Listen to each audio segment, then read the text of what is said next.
আগের ভিডিওতে তোমরা এই বুকে বানানোটা দেখেছিলে। এই ভিডিওতে আমি বুকেটার সাথে কার্ড ডেকোরেশনটা দেখাবো। তো বুকেটা আমি একটা সাদা কাগজের ওপর চিটিয়ে নিলাম। এরপরে আমি স্কেচ পেন দিয়ে হ্যাপি বার্থডে লিখে নিলাম।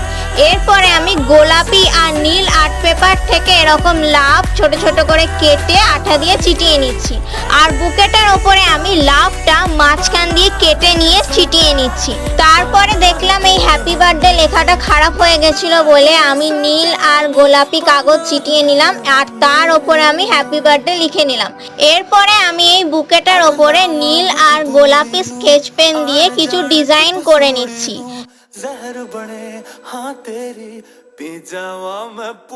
তো আমার বন্ধুর জন্য বার্থডে কার্ড তো একদম রেডি। তোমাদের এই কার্ডটা কেমন লাগলো অবশ্যই কমেন্ট করে জানিও, আর ভালো লাগলে অবশ্যই সাবস্ক্রাইব করে দিও।